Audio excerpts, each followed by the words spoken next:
What's up, guys? Welcome to Wright's Farm. Today we're going to be working on the big cab tractor, the Kioti RX6620. We're finally tuning into leading it, so let's get into it.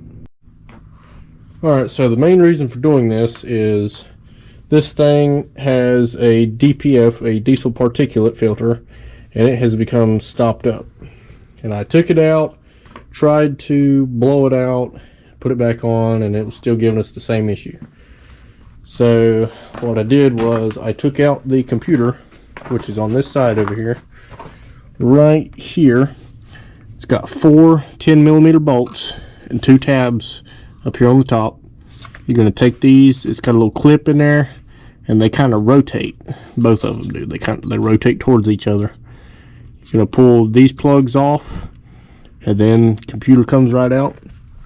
I took and sent it to TM Ag Tuning up out of Alberta, Canada.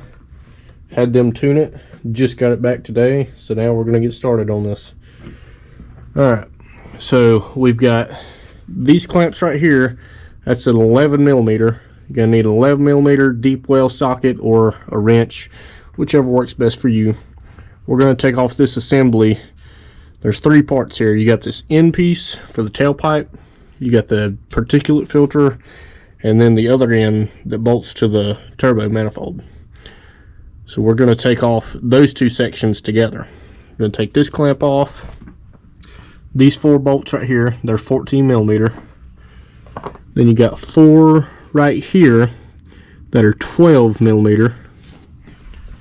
And then also up here on the back side, you've got this plug right here. You're going to undo that plug, and then you're ready to start taking bolts out and take it off. Alright, so I ended up taking the whole assembly out of the tractor. I just found that easier to do. Worthy mention, there is a exhaust gas temperature sensor, or at least I'm assuming that's what that is, on the back side. You got to unplug that. You got to unplug the DPF pressure sensor before this whole assembly can come out. And once you got it out, you can take these 2 clamps off. I already got that one off. You got to take these 2, just flip it over here, these 2 10mm bolts right here. Then you're going to take this sensor off. I'm actually going to switch it out with the old one that we had. I'm going to take that sensor off, take these 2 off, and then you can have 3 separate pieces here. If you're struggling to get these clamps loose right here, I found it's easy just to take a little pry bar or a screwdriver and go around to all 3 pieces of the clamp, work it around, and then boom, comes right off. Alright, so we've got 3 separate sections here. This is the part that bolts up to the back of the turbo and comes out. This is your diesel particulate filter. So basically what we're going to do is, first off, you want to take this sensor out so you don't mess it up, and then expertly catalog it right there on the floor.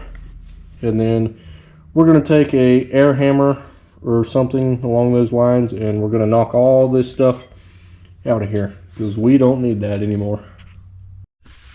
Alright, so this right here is my weapon of choice. You can get one of these at Harbor Freight for, I don't know how much they sell for, but I've got this kind of end on here, and we're basically just going to push it down in here and knock all that junk out.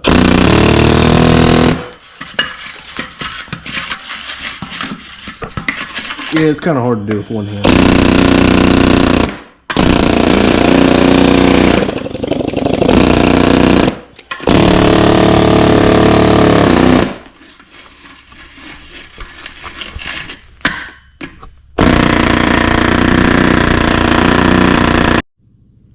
Alright, so after making a complete mess on the floor, you should be left with a pile, looks like this, and a DPF canister that is completely hollow now. Alright, so now we're going to do that one. Alright, well, there's the second half of the equation. it's all hollowed out. I found on this one, it's better to kind of go at an angle sideways and kind of knock it around and break it all loose because of this baffle that's back here. It's not just a straight through shot like this one. You're just breaking it off and sending it right through the backside. But yeah, all right, well, let's get it all reassembled, get it put back on the tractor. All right, so once you've got everything bolted back up, make sure you got all your fasteners tight. You got these bolts here. Those are 14 millimeter. These are 14 millimeter. Make sure you get your clamps up here good and tight. Those are 11 millimeter.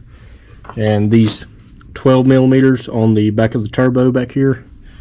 And also the plug. This does not have to be plugged in now. This is the wire for this. It's actually for the other plug.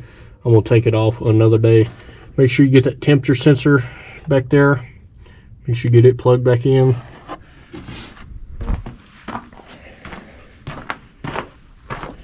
This is your EGR valve.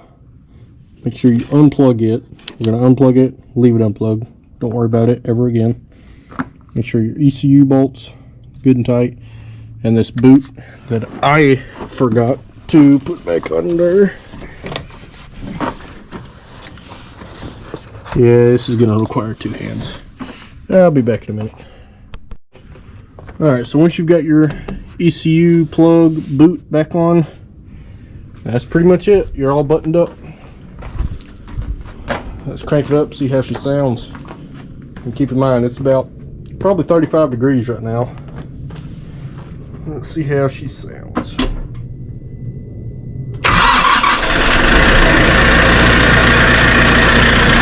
Honestly, that's really no louder than it was.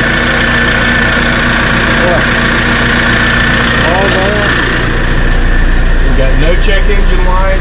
That's a park brake light, a 4-wheel drive light.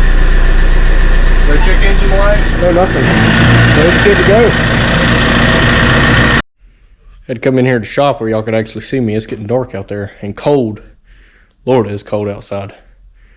Everything we just did, it is the same process for a RX6620 Coyote or the RX7320, I believe. Same process for both of those. Now there's a new model that is out, the 6640 and 7340. I don't know anything about those machines, but if you need a Coyote tuned, hit up TM Ag Tuning on their website, tmagtuning.com, and more than likely they can get you fixed up like they did us. So y'all take care.